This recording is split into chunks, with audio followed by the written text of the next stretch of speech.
Thank you, ladies and gentlemen, for joining us once again on the State of Freedom. We're so happy to have Joe Hoft with us today. He's a friend of the show, someone who's been fighting for the truth. He's been fighting for what's right, for freedom, for fair elections. He's a man of integrity and common sense, and we cannot wait to talk to him about all things election. Before we talk to Joe about the election, let me read the scripture of the day. It's Psalm chapter 121, verses 1 through 3.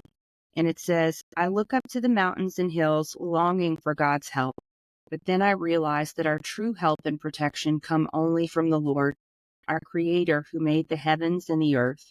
He will guard and guide me, never letting me stumble or fall. God is my keeper. He will never forget nor ignore me. And, the closer we get to the election, it seems like the news cycle, and Joe, you were mentioning this off air, the rhetoric, the spiritual war around us seems to be intensifying more and more. And it can be so easy to allow ourselves to fall into panic about what lies ahead. And we can choose to stay up to the second on all of the news and drive ourselves completely crazy, or we can put the phone down for periods of time, turn off the TV, and get outside like the psalmist. Getting outside away from technology is so good. I did this yesterday for a couple of hours. I had to go get my phone fixed, and I had to seed my phone completely for 4 hours. And can I tell you the good it did to my mind and to my spirit? It just gets us out of the swirl, and we can remember where our help comes from. It comes from the Lord. It doesn't come from being the most informed. It doesn't come from being the most prepared for what might come. Our help comes from the Lord, the maker of heaven, the earth. And look, he's at work in our personal lives. He is at work in our nation. And so over the next few days and weeks, let me just encourage everyone, discipline yourselves to spend a good amount of time away from technology, spend some time outside, and remember where your help comes from. Yeah. There's an old saying, Danielle, by, I think it was an Anglican preacher who said, you have an awful lot to do today, so you better pray for an hour and a half instead of an hour. In other words, The more challenges, the longer you should spend with the Lord to make sure we're properly postured. Danielle, if we win this election, if Trump wins this, it's going to be the work of the Lord. Because I think our guest, Joe, will agree with us today that they will pull out all the stops because there's just way too much at stake for them, our enemies, our adversaries, and they will do whatever they have to do to keep Trump from being certified as president of the United States. Joe, I can't tell you what a pleasure it is for maybe the third time to have you with us today, joehoft.com. Thank you for joining us. It's great being here, guys. Just thrilled, really. It's great. We have recent issues that you are all over regarding the vulnerabilities of these machines. Our groups down here in Louisiana have been speaking from the rafters to raise public awareness about the vulnerabilities of these electronic voting machines. Alex Haldeman has talked about it. Elon Musk has talked about it. You have talked about it relentlessly. Donald Trump has talked about the vulnerabilities of these machines. And here we have, in Michigan, Secretary of State publicly stating that there are programming issues within the Dominion machines. And we have in Colorado, Secretary of State Griswold, apparently, who has, quote, inadvertently leaked the voting system passwords in the Dominion machines. Is this, Joe, because, and I cannot wait to get your answer, are they coming out with these things now because they are already seeing, based upon the early voting and the Trump surge, that in all likelihood their algorithmic manipulations will not be able to overcome his win, and they want to create some kind of plausible deniability? Oh yeah, we brought it to your attention when they lose, because Trump has vowed anybody who is engaged in any kind of election corruption will be prosecuted. Do you think that is on their minds? Is this a setup? Boy, that's a great question, because the thoughts going through my head too. Exactly the same thing. Is this just another setup? So the setup being Trump's going to crush Kamala, crush her. Yeah. And they will may already be doing that. And then they would be, then they would say, well, we can't certify this election because it's just not, because it's just not possible to certify it, which is the thesis of my books from 2020. The whole thesis was as I got into the second book about what happened, my first book being what led up to the election, third book being the cover up afterwards. But the second book was about what happened. And at the end of each chapter, I'm laying this out, this phrase, and it hit me halfway through the book. Well, this thing never should have been certified. And again, this thing never should have been certified because of the systems, because of the chain of custody, because of the mail-in ballots, because of the signature verification, because, and the questions or the statements after I'm going through this is the same thing. We don't know who signed. We don't know who sent in these ballots because we didn't do a signature verification on all these millions of ballots that came in for the first time ever. We don't know where they came from because there's no chain of custody documentation. We've got the systems and everybody's scared of Dominion. Guys, man, I got to tell you, we were set up by Dominion. I'll just tell you, this is a bomb. I haven't really mentioned this before, but we had a guy who reached out and really pressured me to death to respond to him. And eventually I did, and he promised to send this information regarding Dominion and voter fraud in Georgia and put it all together in videos. And we put out, he even sent us a teaser video. And we're just like, man, we got him. We got him. This is it, man. They're going down. And we were dropping bombs, as you guys know, all over the place. And a lot of stuff.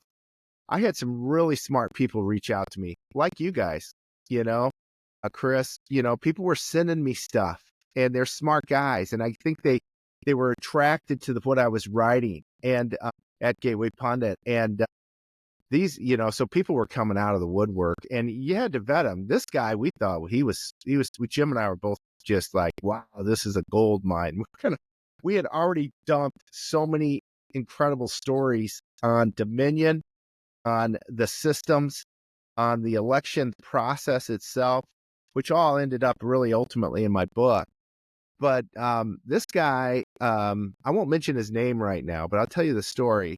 When did the guy come forward? After the election, probably in 2021. Let's say early to mid 2021. And so this thing, I got to tell you, I worked so hard up to the election in 2020. I've given it my all to help Trump because it's been an attack for 4 years. It was ruthless. It was vile. It was evil. The Mueller exam, the Russia collusion lie. And we've learned a lot about that since, by the way. There's a lot about that we now know. And related to Ukraine. And maybe we can talk about that in a moment too. But worked so hard. Then the election night comes, Fox News, the terrible reporting, facing us, with Brett Baer. And then I go over to Fox Business, Neil Cavuto. Couldn't stand these guys, the way they talked down to me. And it was disgusting. And then as the night went by, the results weren't exactly what we thought. I thought Trump was going to crush Biden because I had taken an inventory of the rallies and the participation. There's various things that we did in 2016 and 2020. And I did this. 2016, Trump crushed Hillary in rallies. Just crushed her. Yeah. And the media always misreported. Up for Hillary, down for Trump. But I kept track, looking at these venues, the size, sellout crowds. Here's a question that would be a great trivia question. How many venues across this country has Trump set the attendance records at? It's got to be huge. Yeah. Just huge. Because even up in Alaska, since the 2020 election, Trump set a record up there. So all around the country, Trump's having these rallies and Hillary didn't. So one thing I knew, and with Biden, it was even worse. We had 2,000 people, less than 2,000 at Biden's rallies. He sat in his basement for months. And then we had Trump with 1.1 million people at his rallies. And so we expected, an absolute windfall for Trump. And when Joe Biden, they announced he got 81 million votes, we're all just like, wanting to throw, we got a real sour feeling in our gut. This ain't right. That's not right. And we knew it, and we still know it. And I love what Tucker said the other day when they say Kamala's going to get 85 million ballots. we're all just going to throw up and say that it ain't so. It's just not. It's a lie. And we Yeah. knew it was a lie in 2020, but we were told even by Fox News, even by some of these other places, no, you can't say that. You can't. Remember how the force against us to tell the truth. And Right. we did it, and we were telling the truth. So Dominion came. I believe Dominion was behind this. I have some indication. Here's why I believe this. So we get this guy, sends me these videos. This is, man, we've got people in Georgia burning ballots after the election, some individuals whose names we'd learned, and we're like, my God, we got him. He sends us a trailer. We're going to put the first video. He says he's got 5. We're going to put these videos up. The trailer showed these people burning ballots and mentioned some guy from Dominion. And I put that up on a Saturday. And this is, again, months after the election. And but they hated us because we were destroying their narrative that this thing was legit. And they hated that despite Twitter and Facebook and all the censorship against us. We were crushing it. And I believe, guys, by the way, I'll just say this and maybe brag or boast and maybe wrong, but there was this group that we found out about a year or so later, EIP, I think was their name. They were out of the West Coast. They formed this group to censor during the election. And it was started in, let's say, September, ended after the election. Then they came out with a report like they always do, praising their work. And they said Gateway Pundit was the #1 culprit for false information that we had to attack. 2-1 over number 2, which was Breitbart. We crushed it. And I believe my posts were the attack more than anybody's because using my background in auditing, et cetera, I was able to unwind a lot of this stuff. And then I had smart guys like you, Chris, reaching out to me, sending me stuff. And I'm like, man, we were crushing this. So then getting back, I'm doing what Trump calls, what's he call it? The weave. Whirlwind. Weave. I'm back. But it's interesting. So what happens is we get this video, we put up the trailer, and we say, my God, we've got a big post coming out Monday on Georgia. We're going to blow your socks away. By this time, we're getting millions of hits a day.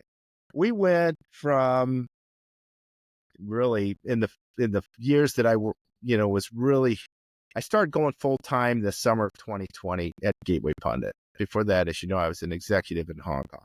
Came back here, and I can tell you, the story behind that, because I was attacked by Media Matters. Maybe we've talked about it before. Yeah. Then, so I come back here. It turned into a blessing because the week after I left, Hong Kong changed the law, and China changed the law in Hong Kong. Basically, say if you write anything bad about China, we're sending you to China. A week after I left, and that was a real blessing. I come here, plus I never had to take the vax. Yeah. And so I'm here and I'm not stuck in Hong Kong. Okay. So anyways, go full time with Gateway Pundit, crushing it. We're getting 5 million hits a day, guys, after the election. Due to just bombs. Jim and his partner would reach out to me every night and say, what you gonna come out with tonight, Joe? There was nowhere to turn. There was nowhere else to turn. Yeah. And we were dropping bombs. It wasn't just we were repeating Twitter stuff, which we did do. I had some individuals and working with them, knowing what's right and what's wrong, knowing how to audit, which is the key to all of this, drop bombs daily. And we were getting these articles were getting 1 million hits a day. Just one article, which lifted the whole website. So this guy gives us this thing on a Saturday. I put it up. It's a huge amount of attention.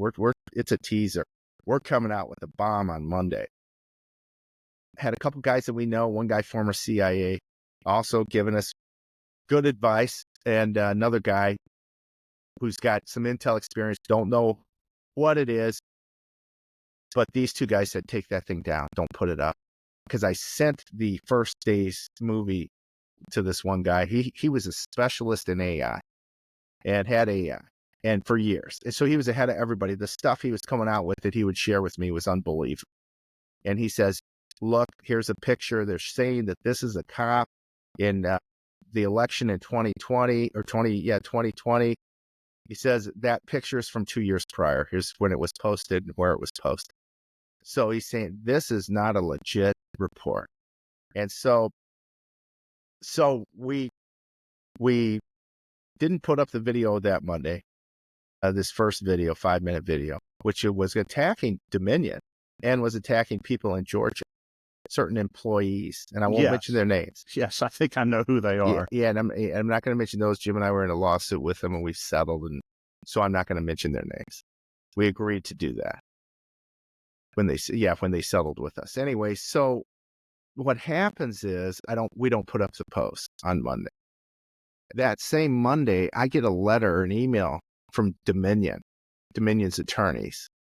That same Monday, that says, capture all your documentation. I think this is a standard, Chris, you would know this, standard legalese. We're coming after you. We're gonna potentially sue you, blah, blah, blah. We didn't put the post up. They challenged us on a couple posts, told us to take them down. We thought about it. We did, and then we thought about, screw you, we're putting them back up. There's nothing wrong with these posts. They're absolutely accurate. And when we put them back up, one was a post that I did after the election of 2020. And you remember a couple of weeks, we're just trying to figure all this thing out. And I started seeing these glitches, and I thought, damn, I'd like to get my hands on the data.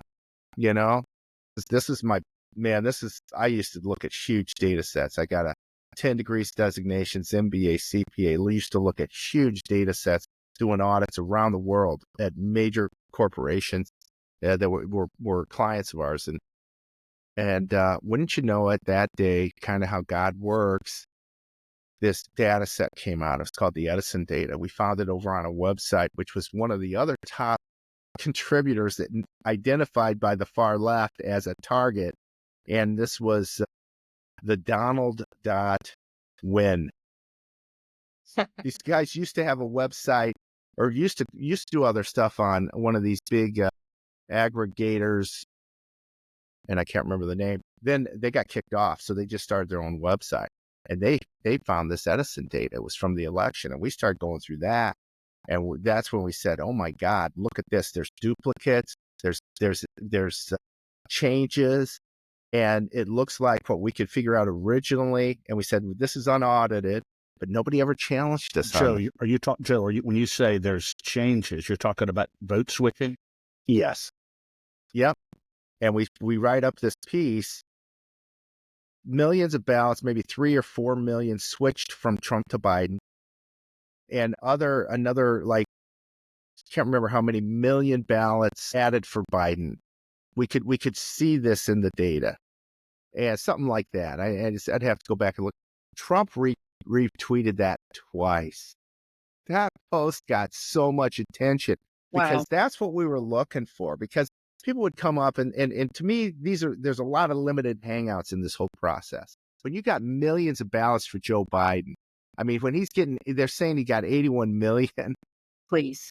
It's insanity. It's mind-blowing garbage, right? Yeah. It's That's so about crazy. 9 million more votes than Barack Obama got at the height of his popularity. Yeah, more than that. Obama only got 69 million. Okay. So about 13 million more than that. Yeah. And Trump ends up with 74 million. Any other time in world history, in U.S. history, if you gain in your second election, you win. Trump gains by a huge percent with 13 million. So we knew these numbers were garbage. Biden gets more than Hillary. Biden gets more than Obama. None of that makes sense. Of course it doesn't make sense. So when we'd see these articles, ballots were found in a ditch, to me, I didn't really care. It adds to the pattern, the explanation, the argument that the process is broken. Right? So that's good. But it's still a limited little thing here. I was looking for the big ticket items. Something's not working. And that's what we found when we put this piece up, and it exploded. And we were right. And that was one of the pieces Dominion wanted us to take down. Now, this guy who was encouraging us to put this stuff up then disappeared. And I was really angry at him. As you can imagine, I'm like, this guy tried to destroy me and my family, and with garbage that he was giving me. As God would have it, Found Edison. What? You found Edison. Well, we found the Edison data, but this guy who gave me these videos months later, I run into him about a year later in Georgia, of all places. In Yeah, person. in person. And I go, what's your name? He goes, he tells me his first name. I go, what's your last name? And he told me his last name. At first it didn't register. Then we're at this people's house. I won't give you his name. I hope I don't slip it out. I'll leave it at this for right now. We're sitting in this real nice, great people's living room, a real nice place in Georgia. I'd gone up there to speak and listen to another speaker that it was during a weekday. And this guy shows up. And he shows up with the other speaker, a good friend of mine, and he starts worming his way in there like he did with me. What they do is they give you, oh, here's a picture of me with Donald Trump Jr. Here's a picture of me with this person to try to add some credibility to who they are. So red flags on that. And he said, and I didn't know, I thought he was a friend of my friends. And then my friend later, after he left, said, no, I didn't. That's the first time I ever met this guy. But he tries to take my friend off to the corner and build this rapport with him, suggesting that he's a friend to all these people. Same thing he did with me. And as we're sitting in this living room, then we went out there, the about 8 of us. And I asked the guy again, it just kind of hit me. No. Oh, because I've seen this guy's picture because he sent his picture with all these people and used it, against me to try to show some credibility. And we're in this living room and he, and I go, what's your name again? He goes, his first name only. And I go, what's your last name? And he goes, blah, blah, blah. And I'm like, you tried to take us down, didn't you? And first of all, I said, you know who we are or who I am, don't you? And he goes, yeah. I go, you tried to take us down, didn't you? I didn't know whether to get in a fight or to freaking, what to do. I'm like, what do I do here? I'm at this people's nice living room, nice place. And I'm a former accountant. I'm not even an accountant anymore. I'm getting old. And I'm like, what am I going to do? Roll around with this guy in these people's living room? What's going on? And I'm sitting here and I said, you tried to take us down. And this guy goes, oh, no. We vetted this with this one outfit and to validate that it was accurate. Well, he didn't know that outfit is one of my friend's companies. And so I knew immediately he was a liar. And I already knew that. Yeah. But his excuse was like, oh, no, we vetted it with this group. I'm like, you are such a liar. Because I'd used a lot of this other group's information in my articles. If you went out and investigated, you'd be able to figure out who it is. And so I sat there and I didn't know what to do. And about, half hour or more later, we all called it a night. This guy left and I started telling the people what's going on. These people that own the house said, there's something godly about this place. They bought it a couple years prior. She says, things just come out. And Wow. they were, and I told them who this guy is. Stay away from him. Told another couple that was there that are really involved in voter integrity in Georgia and just said, stay away from that guy. He's totally bad news. But isn't that something? But when he tried to get us, a year prior to put this video up, that Dominion contacts us the day that we're supposed to put the first one up, That's hours dirty. after it was supposed to go up. Hang Isn't on that one something? second, guys. I'm Yep. just having a tech issue. I'll be right back. We are so honored to be affiliate partners for General Michael Flynn's movie, Flynn, Deliver the Truth, Whatever the Cost. Support General Flynn and the State of Freedom by shopping the Flynn movie store directly from the button on our homepage at freedomstate.us or through our affiliate link, flynnmovie.com/TSOF podcast. On that site, you can purchase the DVD, which comes with a streaming link. You can pick up Flynn movie merchandise and get his complete 5GW book series. Yeah. On a related note here, Joe, tell me this is not Orwellian, that you have Dominion now basically threatening to expose American citizens who, in fact, see and expose election fraud. or vulnerabilities in their machines, problems with the voting. It's like they're basically telegraphing that if you say anything bad about us, we're going to sue you. Yeah. Well, that's what they did. And then I guess as we're sitting here today, the thing that grabs me is 4 years ago, where were we? Yeah. I know for me, I'm writing full time with Jim at the Gateway Pundit. I was an executive in Hong Kong. I moved back here as a result of some challenges with Media Matters doxing me. And for a company that I worked for years, I think I mentioned that when I was on before with you guys, how that changed my life. And it was a blessing, it was everything's a blessing, right? Nothing happens in God's world by mistake. And God is a loving God. And so if you believe that, and then nothing happens by mistake, then you can be free, man. And just know this is great. And so, and I really enjoyed what I was doing. I'm traveling the world, going to audit committees, going to business meetings, going to business dinners.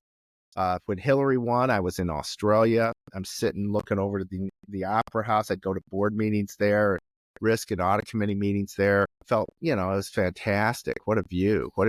And I can remember there was this guy from Canada. We bet during the break that he said Hillary was going to win. I said Trump, and then Trump won. And I had this big MAGA flag that somebody gave me, I brought with me. And he said, "You got anything, Joe?" And I did. And we put it up for the board dinner, or night or so later. Big MAGA flag right over the. Amazing. And so we all walked in the room. There's this MAGA flag. Everybody's anti-Trump except for me. Just wear it proudly. That thing lasted up there about 3-4 minutes. And they had to take it down and give it back to me. It was hurting our eyes. Yeah, they were not happy about that, and which made it even more, glorious, right? Yeah. So, I mean, I had a pretty great life, traveling the world, doing audits around the world, and then after 20 years with this great company, I had this situation where Media Matters doxed me because I was writing for Jim on the side. I'd write about a post a day. We fell in love with Trump, and that led to my eventual retirement, we called it, and I came back to the States. And so that was right before the election. Now here we are 4 years later, right before this election. And I look back and I think, my God, I was with Gateway Pundit then. I was watching Fox News every day. And today I hardly ever go to Fox, getting all my information from the internet, social media now. Twitter had turned to the dark side 4 years ago. Now it's much more open. Yes. I'm still being censored by Facebook. I think you mentioned that earlier. And we can talk about that because it's right in line, Chris, with your question about Dominion.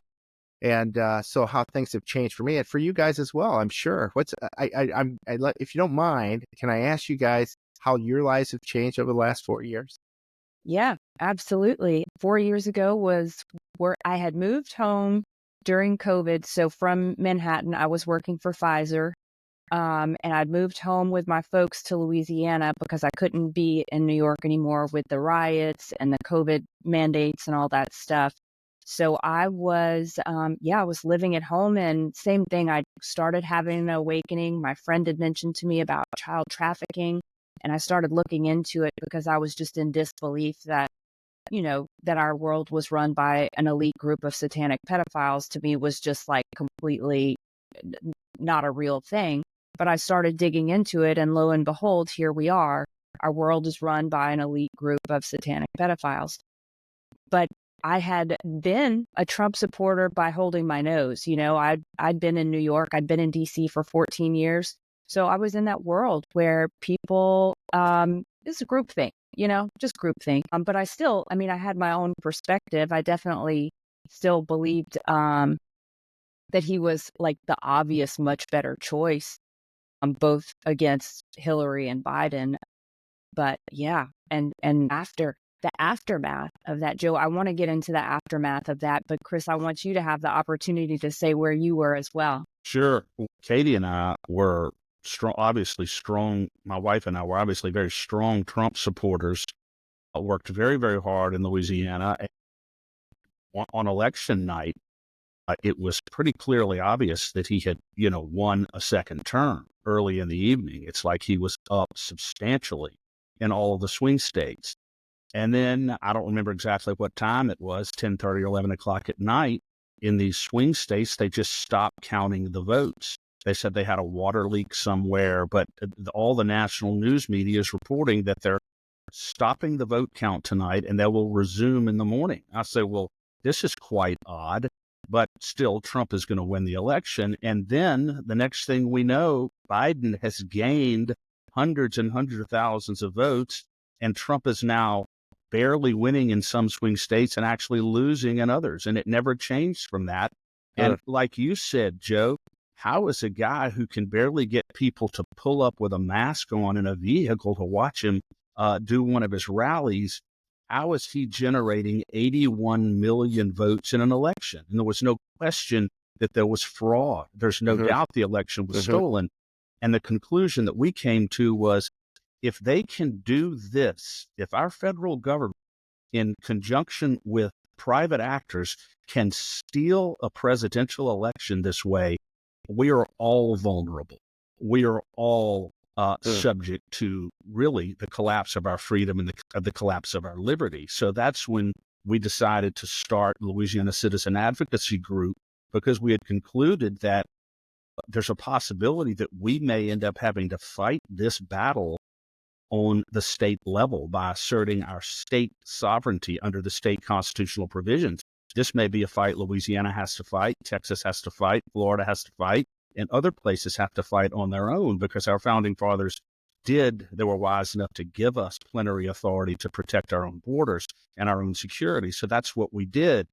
And we have been active ever since on the state level and our legislature with our governing officials here, trying to hold them accountable and make sure that we have an honest process and honest leaders here. So if you had asked me 4 years ago, the evening of the election, would I be sitting here having founded the Louisiana Citizen Advocacy Group? Would I be sitting here just completing our 200 or whatever it is podcast on the state of freedom with Danielle? I would have said, you're out of your mind. There's no way. Trump's going to win. The country's going to be fine. But God's ways are above our ways, and sometimes his ways are surprising to us initially, but then we usually come to realize what it was all about. Yeah. And Joe, I wanted to come back to your point of the certification. So to me, it's very poetic feeling that we're going to be ending up in an extremely similar position as 2020 with the people who have been so hell-bent, this Benson from Michigan, you think about the woman from Jenna Griswold from Colorado. I mean, basically almost every Secretary of State. They've been so hell-bent on using these machines because they're the safest, most secure way to have elections. And now they're coming out, obviously being the ones with the hand-wringing, oh gosh, there's something wrong with the machines. This, we could have never predicted this would have happened. Nothing would have told us that this was going to happen. Do you think that this is going to give them what they need to delay certification? Are we going to have January 6 2.0 where people are looking and they get to the Congress and they're like, we need to delay certification? And maybe this is cause for actually digging into the fraud? I think that's a great question. I think that's maybe their strategy, right? They're saying, well, we're not going to certify Trump for president ultimately on January 6th. And Raskin now is involved in that, and Norm Eison's involved in that. These people are, I think, if you talk about Satanists, these guys are sick straight from hell. They are something gross. You just feel it listening to them talk. So much Rick Pelosi. There's something there. It's just gross. Do you know, I had a call over the last 4 years from Ashley Bobbitt's mom. She called me out of the blue. I'd hardly talked to her. And she called me and she says, Joe, I was just in this hearing in D.C. She tried to go to all the January 6th people's hearings.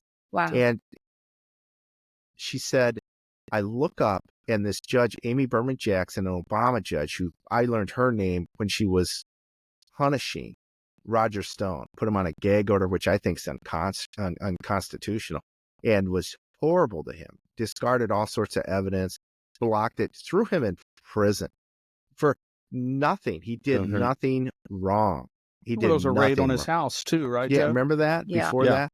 And that was all in 2019, or 20, maybe 2020. It was he was one of the last people attacked, and they went after him. And she was the judge. I thought, this lady is evil.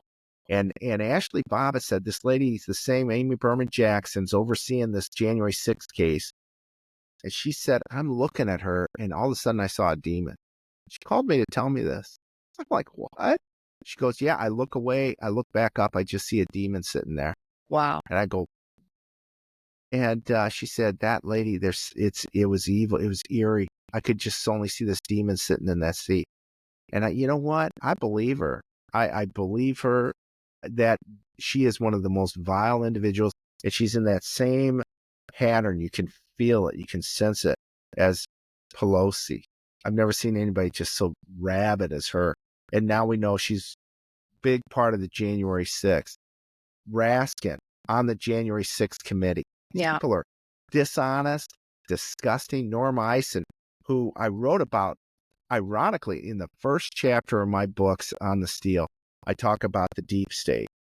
And who do I mention but Norm Eisen? He was brought up on Tucker's show before the election, where this Darren Beatty from Revolver says, hey, looks like there's a color revolution going on here. It's the same stuff they did in Ukraine. The U.S. has this into a science, and they're doing it here.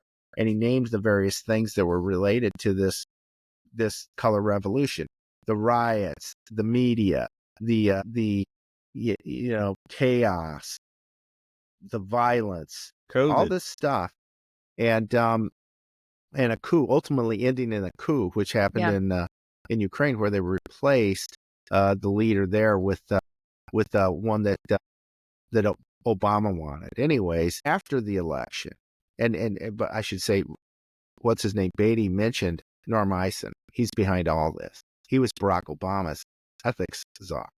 You're like, wow. What? How can you? They all swim together. They all swim together. And after the election of 2020, Time Magazine comes out with that famous article where they really brag about what they did. They can't help themselves. It's like my former guy I know in law enforcement, a relative, said, well, they catch a lot of people because they brag. Yeah. They can't contain themselves. Mm-hmm. And so Eisen's the first person they quote in that article, Norm Eisen. Like, why would you have Norm Eisen in it? Wow. First person. So the deep state was all over this. And Eisen, we found out too, was the same guy that was behind every initiative to stop Trump through the courts, all the battles. He spoke at Trump's first impeachment. He has been now, since then, he's behind all these lawsuits. He and Weissman put together these white papers on all these various lawsuits that they went after Trump in. White papers, documents, huge documents that they put together on these cases, all bogus, all built upon lies. This guy is a vile human being, Norm Eisen and Weissman, and them together, it's like straight from hell. And because it's all lies. It's all lies. And that's the beginning of the end, isn't it? The lie. Yeah. And the pride, I think this is going to definitely be a case of pride coming before the fall. Just like you said with the criminals that get caught because they brag. These people, I believe they're going down for what they've done. Well, I hope so. We all do. We need justice, because that's the biggest thing that's missing right now. There's no justice. Yeah. And actually, I was talking to a friend in out of Italy. She said, well, what happens when there's no justice is eventually people take it into their own hands. Yeah, it's true. They're not going to, they're just not putting up with it after a while. And that's exactly what they want. They want the destruction of this country. So there's that. That's their ultimate goal. And so all these things are playing out right now. But here's Norm Eisen right in the middle of all this. And I just saw his name the other day. He's the guy that's working with Raskin to just like you said, to set it up for January 6th so they don't have to certify Trump. Yeah. And I think, it's being played out right now. Joe, if we're having all these problems with the machines, with the leaks of the voter system passwords, with the programming issues in Michigan that the Secretary of State says really have nationwide implications. She said it's a problem nationwide, the vulnerability of the machines, the security of the vote. If Trump wins the election, could one of the bases for them to refuse to certify be now their late admission that there are, in fact, major vulnerabilities in electronic voting that we have been saying forever. On the one hand, we want them to admit that, but we certainly don't want them to use that as a basis not to certify a Trump win. So it's sort of a double-edged sword. I think you're spot on. I absolutely do. Why is Benson coming out saying this is not just a statewide issue, but a national issue with Dominion? And what they found there is some people voted, and they voted along party lines, and it didn't register. It didn't work. Apparently, maybe not Biden, but Harris's name pulled up instead of Trump. So she comes out and says this is a system-wide issue. Same thing, though, in Colorado related to Dominion as well. Here's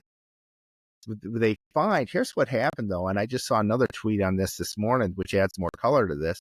They find that the Secretary of State's office has been sharing an Excel file online, which provides certain information. Well, somebody looked at that file, was able to see that there's hidden worksheets in it. And you can hide worksheets in Excel. It's pretty simple to do. And they found some hidden worksheets. And one of these hidden worksheets had 600 passwords, bias passwords to the Dominion system. Now, that's pretty damaging. I had Sean Smith on my show, the Joe Hoft show. So things that have changed. I'm not going to Fox. Now I'm even sharing the news. I'm reporting the news, and not so much at Gateway Pundit anymore. I started joehoft.com so I could share my interviews and still provide and support the Gateway Pundit, but really working more so with joehoft.com. So I wouldn't have predicted any of this 4 years ago at all. And but yeah, through a series of events, here I am doing this. But anyways, in this case in Colorado, I had Colonel Sean Smith on, and he's this super, I didn't know what, with everybody, I'm sitting back, maybe you guys too, is that guy good or bad? Yeah, Right. yeah. It's sometimes hard to know who you can trust. Right. And some of them sit like Mike Pence for years, screws General Flynn over, sits, gets involved in the COVID, brings in Fauci, sits, January 6th comes, and we find out who he really is. And it turns really the entire election process over to Pelosi. I wrote about this in my third book on the cover-up. With January 6th, there was a move there when they left the Capitol. They went under emergency procedure, something that maybe never has been done before. And when they came back, then the Speaker of the House takes control because it was under some sort of emergency situation.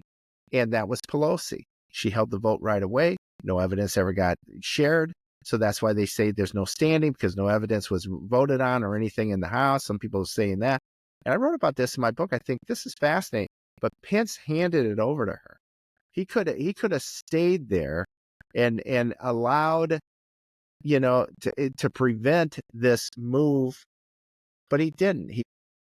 To me, he was part of it. And then, of course, he came out with this report that he said he just came up with. But, of course, it was written for days. You could tell this was not a document that somebody put together in 2 hours or an hour before the event while Trump's talking. And he releases it while Trump's talking. I mean, to me, just a vile guy. I tell you what, there's something that I really hate, and maybe we all do, is somebody who pretends to be this great Christian and is just a villain behind the scenes. Absolutely. Nothing worse than that. And the that was absolute hypocrisy of it is just absolutely insufferable. It puts you right up there with Pelosi, quite frankly. I agree. And what I loved recently was a tweet by Scavino that said, if you didn't call us after 2020, if you have been nowhere to be found after Trump announced, stop calling me, stop texting me. I don't want anything to do with you now. You can't ride on our coattails anymore. I love that. Yeah, great. And there's still a lot of work to do. You guys know that. Everywhere I go, every place I talk to, the Republican Party is led by a bunch of monsters. Yeah. We got to get rid of them. We do. Call them rhinos. And actually, I've come to the conclusion this past week, maybe the past few days, that the Democrat Party's been taken over by communists, et cetera. They're not constitutional at all anymore. The Republican Party, I'm sorry to say, is the same way. These people like power and money, and we got to get them replaced. And they do terrible things to people that are Trump supporters to prevent them from getting into that power. And it's probably about money, power. And then you see them, like you just said, try to cozy on up to Trump to get something for themselves. They're not in it for this country. They're just not. And this across the country, everywhere I go. Yeah. They measure their loyalty to Trump based upon the way they perceive his relative strength or weakness or vulnerability. Yeah. His utility to them. That's exactly right. And you can spot them from a mile away. Yeah. Those guys. Lindsey Graham. He's a perfect example. Just gross people. You probably got some in Louisiana as well, I'm sure. More than we'd like to admit, honestly. Yes. It's pretty gross. Every state. I've talked to people in Missouri. I've actually talked to the guy who's going to be the next governor. He was disgusting. I thought, man, you won't be talking to me that way in person. I'll tell you that. Yeah. Because I'd written a piece about him, how he was a lieutenant governor, and he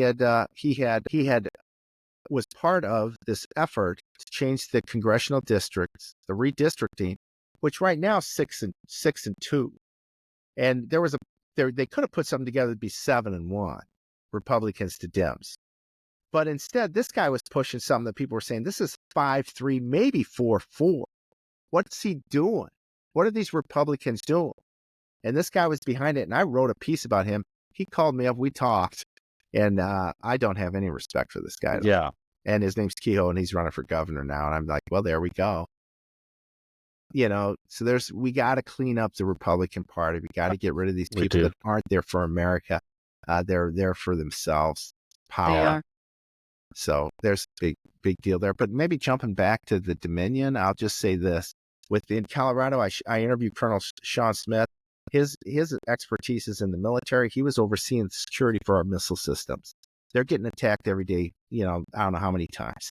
And his job is to make sure they never that they're not vulnerable in any way. My job is in corporate. I know how important it is to have systems that are absolutely secure. And we've got systems now that we're using in this election. And we know in Georgia, Dominion systems, that it came out in a report from the government, the CISA. That's how I handled it in my book, because Dominion, when everybody's scared of Dominion, they're going to sue you. And I was scared of Dominion. And they're bigger than me. Yeah. And fortunately, we were saved. We didn't put this piece up that would have really probably put us under. So anyways, yeah, they're a big deal. And the way I handled it in my book, because it's a significant part of this deal, is the systems, is to just use the government's report. That Haldeman report was, the CISA wrote about it before they released the Haldeman report. He comes out and says these systems aren't secure. A bad actor could hack and a bad actor could flip an election. But we don't have any evidence that happened. Same thing goes that they don't say in there is, but we don't know if that happened or not. It could have happened. That would have been a statement they could have said just as well. But so that's what I wrote about in the book about the systems. Government's even saying these things aren't secure. So I've got this security expert, top notch in the military. Myself, I'd say top notch in corporate America. And we're looking at these systems and saying, if I found that out, I'd shut it down right now. Yeah. And Sean Smith's saying the same thing, and he's laying all this down. He talked about these biased passwords that were found, 600 of them. They put Tina Peters in prison for 9 years because of related to one, and said that was such a tragic thing. Here's these passwords. They find them online. They're in a hidden worksheet. And then 5 or 6 days later, the GOP writes to the Secretary of State there, Griswold, who sounds like a witch's name anyways, doesn't it? Right. She, I'm just 100%. I mean, I'm like, and she comes out and says, oh yeah, we found this and we're going to da-da-da. And a tweet this morning by DC Drano says that she knew about this for 5 days before she ever took down the piece that showed all these passwords. 5 days. 5 days. She had this information and didn't take down that Excel file offline. I mean, that is absolute wasn't until the malfeasance. GOP wrote to her and released this report that is malfeasance. So Joe, as we sit here now, because awful lot of people have already voted there already could have occurred manipulation in the system. It's not like everybody's going to vote on November 6th. There's a lot of votes that have already been cast and counted. Yeah, and I think a lot of ballots, and I saw a pattern for this. We were looking in Florida. All of a sudden, these massive amount of mail-in ballots show up on the first couple days of voting. And you're like, what's that? What's that? Is it really legit? I mean, it's because it's significantly higher than any other days. So it comes in big pile of ballots. And of course, the Democrats are known for mail-in ballots. And you got to ask yourself, are these even legit? See, I think my theory is it's probably close to a 70-30 now, 60-40. But there's the money makers are at 70-30 right now on who's going to win the election. Who's the going to win? bettors. Okay. I think that's where we're at. I think, and I've been saying this for some time. If you look at some of these polling, it's always in that same ratio. 62% of Americans believe the election was stolen in 2020 per Rasmussen. 65% believe January 6th was stolen per Rasmussen. Now 70% believe we're living in a police state per Rasmussen. All these polls that are consistent in numbers. And now we're seeing this poll over here from bettors. And they're saying 70-30, they're betting on Trump, even with they're factoring in the fraud. Yeah. And so these numbers are all consistent. I suggest that Trump probably wins the popular vote by a 70-30 as well. Yeah. I just think these numbers are so garbage, but they've worked it into the massive fraud, like, through the mail-in ballots, through the systems. They're not, they've spent a lot of time and energy to steal this election. Yeah. And I got to tell you, I'll tell you this. I'm coming out with a piece later today. I'm hoping to get it out today, where I've received information that containers arrived in a U.S. West Coast port, and we believe they're from China, and they were full of ballots. And we don't know if they're filled out or not. But the shipping directions had them going to U.S. Postal Service locations across the West Coast. Wow. I mean, and we're going to drop that. I want to get that out today. I've been wanting to validate all this stuff. We validated as quite a bit, and I want to drop that because that's to me a big deal, and it would explain something too, Chris. And sorry to interrupt, but it's bigger than we think it is. Perhaps China's involved, and here Joe Biden came out yesterday or today already at a Halloween thing. Who's he walk out with but a panda bear? People are saying, what's that? What? Symbolism of China. What's going on here? And I got to tell you, these last 4 years, you would think China's running the country because they're destroying this country every which way they can, economically, the border. And Chinese are allowed to cross that border. We got hundreds of thousands of military-aged Chinese here now. Mm-hmm. We got these places by our major bases, all, that China's buying up all this land. What the hell is going on? Yeah. If the election, Joe, is in fact too big to rig, as the prognosticators suggest right now, if it is in fact 70-30, they cannot realistically steal the vote. At least we can reasonably conclude that if it is in fact 70-30 or in that range. So what do? They do just what they're doing right now. They begin to cast doubt on the integrity of every facet of the process. So where 4 years ago, when they realized they were going to be able to steal the election, they downplayed all of the fraud, whatever kind of fraud it was, whether it was the mail-in ballots, the vulnerabilities in the machines. Everything is safe. This is the most secure election in American history because they knew the trick was up and they knew they were going to be able to steal it. But now they know they can't. So they're the ones who are going to come out and start talking about the fraud and the unreliability of the election in order to set it up so that Trump cannot be certified as president. And I think another reason for doing it is so that they can have some kind of plausible deniability if Trump does get into office so they can avoid criminal prosecution. These people are corrupt, but they're not stupid. Right. No, that's great. I agree 100% with what you just said. Joe, if you were if let's say we get to a place where they're like, you know what, there's so much fraud in this election, we need to look into it. And they let you into the machines, they let you into the paper ballots. Is there a way to wade through all the chaos and see who actually won? And then what's the test for winning? I mean, if Trump is beating Kamala 35-1 and there's 15% fraud throughout the country, for instance, is that enough of a threshold to declare a winner, or is it every lawful vote must be counted? What is the threshold here? How do we wade through this if we actually have to take a look at the fraud? Yeah, it's a great question. And I'm sitting here thinking, like I said, the thesis in my book of 2020 is this election never should have been certified. That's why it was stolen. Never. Yeah. And I stand by it today. I don't see a thing. Hardly anything's changed. The Republicans are part of it. They should have cleaned this up. I'm so disgusted with the Republican Party. There was a lot in all these state legislatures, they could have done a heck of a lot more. They could have got rid of these machines altogether. They haven't done that. Only in very small, isolated places. We celebrate a county that's gone off the grid, right, off of the machines. Yeah. And that was great, but it was, 1 out of 3,000. So that ain't going to do much. Again, I'm looking at materiality here, and the elections are stolen materially through the mail-in ballots, through the systems. We can't deny the systems. Now we've got 2 examples from 2 of the most disgusting, vile secretaries of state in the country, in Colorado and Michigan, saying, "Oh, over here, yeah, you're right. These, we can't do straight party line votes. It's not working." And then over here in Colorado, we've released 600 passwords. Here's the thing that's kind of now, this is the big question.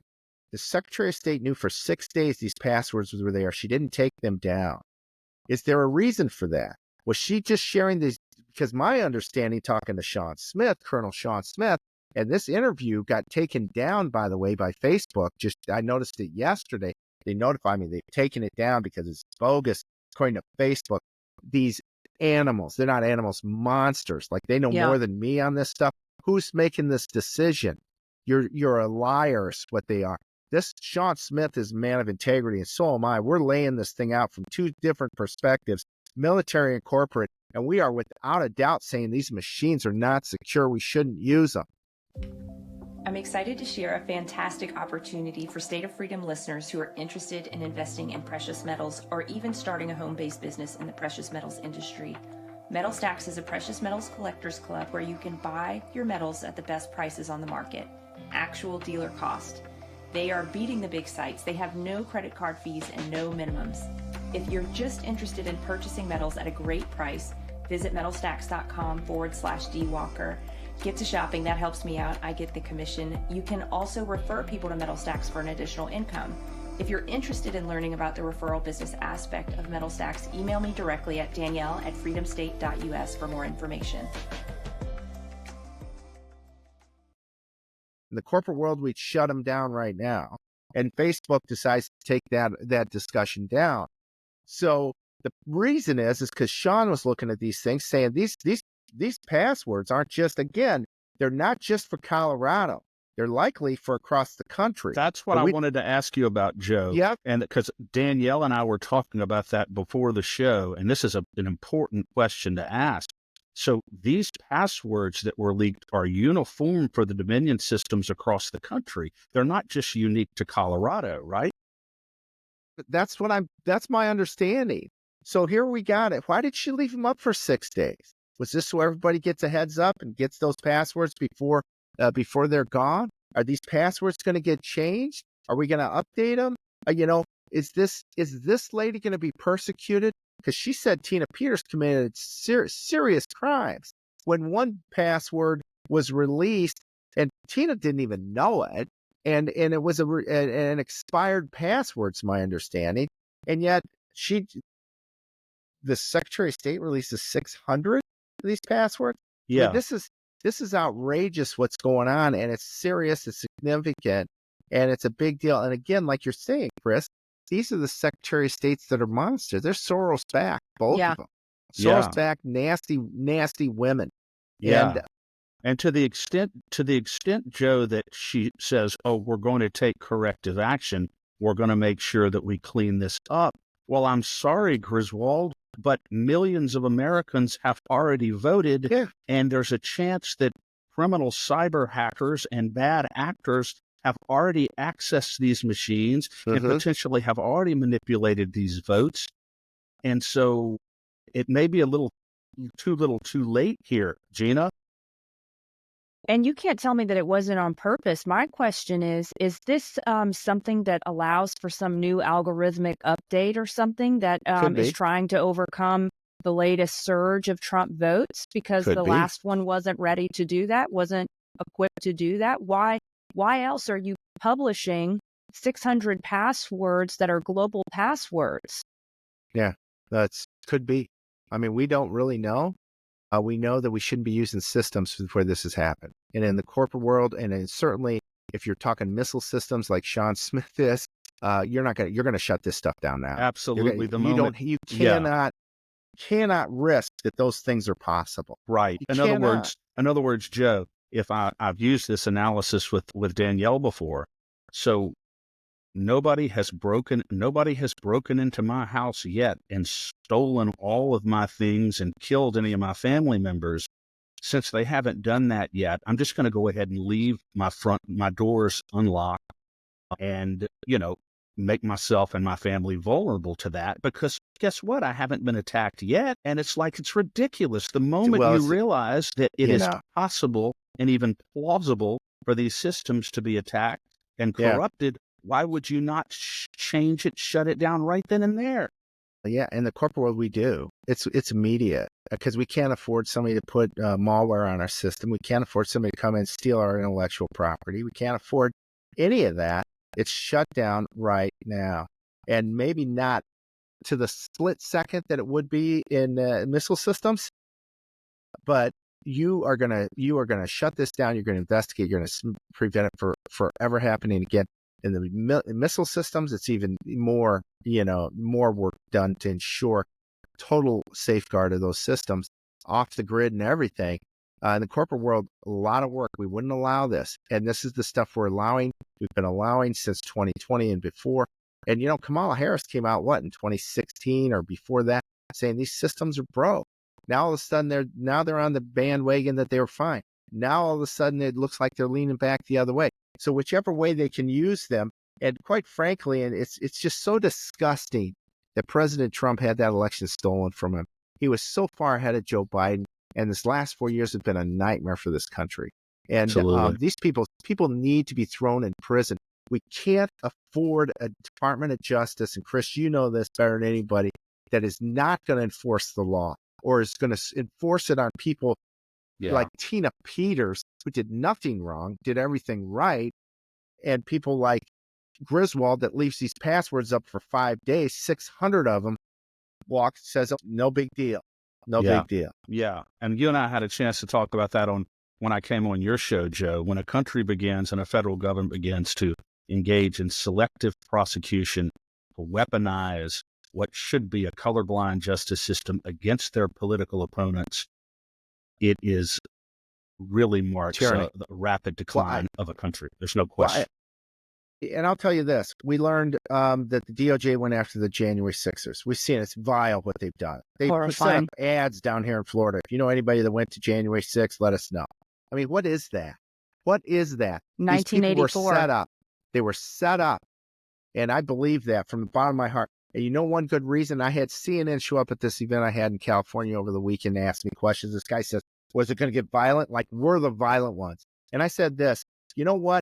I kept track. Nobody else kept track of these attendance at rallies for Trump Biden. And I mentioned the numbers and I say, not one single incident of violence ever occurred in 1.1 million people visiting the Trump rallies in 2020. And then suddenly on January 6th, you're going to tell us that this violence occurred. And we know that there's people inserted to that crowd. We know that. I even wrote about this. Ukrainians were there. People don't know that. Members of the Azov battalion were there. I wrote about it right after the election, again, some incredible intel that I got. And I'm writing about this stuff. It's in my book. This is outrageous what happened. And the left is using it to say we're violent. It's disgusting after the crazy summer, the summer of love. It's insane. But they want to steer that again. They continue to lie. They lie about everything. And this media, I told the guy from CNN, if you guys would get a balanced, panel there, you've got one Republican that's standing up to you guys. I only know that because I see it on social media. I don't go there and watch. And if you had a fair panel, you want to keep your crazies over here, your lefties here, fine, but bring in 5 or 6 of conservatives and make it fair. The problem is that we've seen this in the past too. They'd say, well, this guy's conservative and that person's not conservative. Yeah, well, then they bring in by Liz any Cheney, means. right? Because Liz, she I was wears. going to say Liz Yeah. Cheney. Oh, yeah. Bring in Liz so Cheney because she's a Republican. she's a Republican. Yeah, like on Yeah. the January 6th panel. And Kissinger. Give me a break. These guys are disgusting. God knows who's paying them and who they're for. They're just nasty. They Yeah. are So, nasty. So they play those games too. But if CNN wanted to make money, they could. I told this guy, you can make billions if you just did this. Best piece of advice CNN's gotten probably some time. It's like, seriously, Washington Post, it looks like maybe they're changing. I don't know. I doubt it. Maybe it's just a ploy right now. Anyways, a lot of work to do. We've got to get the truth out through the media. We need justice. I think that's the number one thing. We need justice. We cannot continue. And here's the point as I weave back to this. The January 6th committee was, and all those crimes were ran by the DOJ. By the way, I'll tell you this, one of James Comey's son-in-laws is one of the attorneys that was going after these January 6ers too. People don't know that. So it's just a disgusting group of people going after January 6ers, biased, unethical, shouldn't have been done. These people did nothing wrong. They didn't even trespass in my eyes. You can't be trespassing if there's no sign there and that's your house. Yeah. And yet and then recently, as you know, Chris, the Supreme Court said, no, you can't use this law the way you're using it. That's not what it's for. These people didn't obstruct justice, right? On the obstruction. And then they're leaving them in there. Justice They're Department still goes there. in. Oh, yeah, they're still there. Since July, these people are still sitting in prison, don't know when they're going to get out. And what they're doing is they're starting to add more misdemeanors to these people before they let them out. It is they're just bringing them back to extraordinary. trial. This is unreal. So then we learned that the DOJ is running really the Trump cases out of the White House because we've got this connection now between Georgia. We've got Jack Smith going to the White House. We've got the guy in New York, and Letitia James was there. I'm not sure if Judge Merchan, but his daughter's getting paid by all these people. It's connected to the White House. Here's the other thing that we've learned more recently. The DOJ White House, Obama thugs, monsters are running the civil cases as well. And so our case out of Georgia, Giuliani's case out of D.C., we've learned this. They are also being ran by the same group of cultist, disgusting, like you said at the beginning of the program, nasty Satanists, child predators out of the White House. And that's where it's happening. There's the central mothership is there, and who knows who they're taking their orders from as well. Yeah, exactly. And so a lot of work to do. We've got a lot of work to do. So I think you're right. We're going to have massive turnout for Trump. It's going to be unbelievable. They're going to try to prevent him from becoming president on January 6th. They may use some of those techniques that they said we couldn't use, say, well, like each state gets a vote. So they'll try to make sure that they can do it that way or run it through the House or do some sort of illegal, unconstitutional thing that they just make up like they always do. And that'll be the hell that we're going to have to face here in the next few months.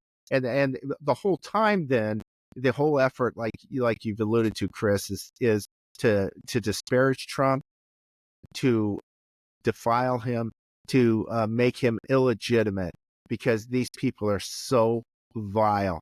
Yeah. And fortunately, the American people have woken up. We're just like, and I think one thing, Joe, that Trump has learned is that he is going to be probably much more careful about who he surrounds himself with, and perhaps much more discerning politically with regard to who he trusts.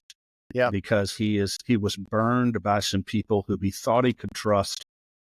And I don't believe that he's going to allow that to happen again. Let's not with the cadre and the contingent of warriors that he's got surrounding him right now. Yeah. Amen. I hope not. I certainly hope not. Well, I want to ask you one final question here, Joe, and then if Danielle has anything else. Assuming that Trump has this in the bag because of all of the early votes, and these sinister forces, the secretaries of state, are looking at this saying, okay, this is not something we can overcome. Do you expect more revelations about the quote-unquote vulnerabilities in the system? Do you expect them to continue to raise the specter that the election results simply are not reliable? I think, from my perspective, I've really felt like I documented a lot of this really well. This is why it was stolen, should have been certified. So from my perspective, I'd say, well, they're finally going to wake up to some of the stuff that I've been written about 4 years ago, basically, over the past 4 years about this election steal. But in this case, to Trump's detriment, and that's right. Yeah, they'll use it against him. Everything they do is to go on the attack. Never seen any. These people aren't. They're not Democrats. They're not Republicans. They're not Americans. They are communist, fascist, evil people. And they're not doing anything. And I think that's it. The one of my admiration for Sidney Powell was what she did with General Flynn's case. She stepped into that. She already knew these guys were vile. They're disgusting. Yeah. They're liars. They're pigs, and they'll do anything. Weissman and Mueller were involved in the Enron deal that she wrote a book about. And they shut down Arthur Andersen, a big accounting firm, one of the top big five. And by indicting them, the day they indicted, they were done. And 80,000 people around the world lost their job. I talked to a guy in Japan who worked for Arthur Andersen, and he was a young father, and he just found out he had a brain tumor, and then he lost his job because Arthur Andersen shut down. And so that was hell for him in Japan. This is what the, Mueller and Weissman, did they care? They didn't care about that guy. They didn't care about anybody. 85,000 people lost their jobs. Eventually, the case went to the Supreme Court, and they all ruled that no, it's all a lie. Arthur Andersen basically didn't do anything wrong.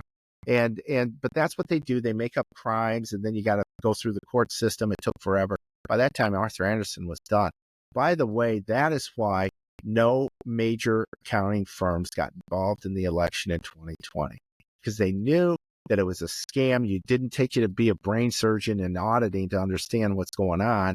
You knew it was a mess, but if you were to say anything and you keep your integrity, you would be targeted by these monsters and shut down like Arthur Andersen. So that's why there was no auditors, which is who we needed. And I'll give myself a pat on the back. I was one of the few corporate international auditors that knows a lot about auditing and finance that laid this stuff down on paper and said, no, this is outrageous what's going on. And then there's people in the military that as well know this is outrageous is what's going on. So we've got it all down. We know what they're going to do. They're going to do the same thing they did before. And we know they're vile, and they will attack and make up stuff that it's going to make us, our heads jump back at times, just like, I can't believe it. But, we got the truth on our side. We got God on our side. We've got each other. We're the majority. We're the major majority. And this is the wonderful thing what you guys are doing, sharing this and getting the word out. And this is why we're winning. They can't stop what's happening right now. They can't stop it. And how else do Americans think 62% of Americans think that the election was stolen? They didn't get it from the mainstream media. Absolutely not. They tell us the opposite. Just the opposite. They lie to us every day. So Americans, we're winning. That's the great news. We are winning.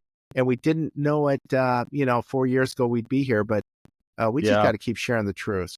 We do. Go ahead, Danielle. Sorry. Joe, on the note of we're winning, what have you thought every time you've seen Trump tweet his cease and desist order? Because that to me has been just such a fantastic thing to see. It's been so encouraging. It feels very legal to me, the way that he's putting it out. What is your take on that?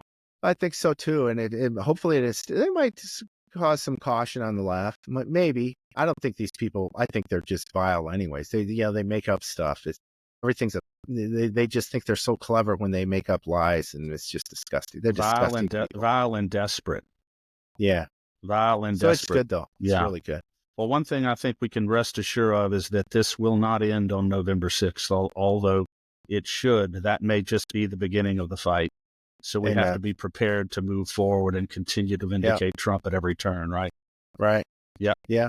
Fantastic, guys. Well, thank you for joining us today, Joe. It's a pleasure as always. Your wisdom is always appreciated, sir. No, thank you, guys. It's an honor. Love what you're doing. Thank you, Joe. God bless you. God bless. You too. Thanks for joining us today on the State of Freedom. Be sure and check out the show notes for this episode. You can always go there and find the calls to action and resources mentioned in the show, and you can find out more information about our advertisers there as well. If you want to learn more about us or support our work, visit freedomstate.us. To get involved with Louisiana Citizen Advocacy Group, visit LACAG.org. We'll see you next time. God bless.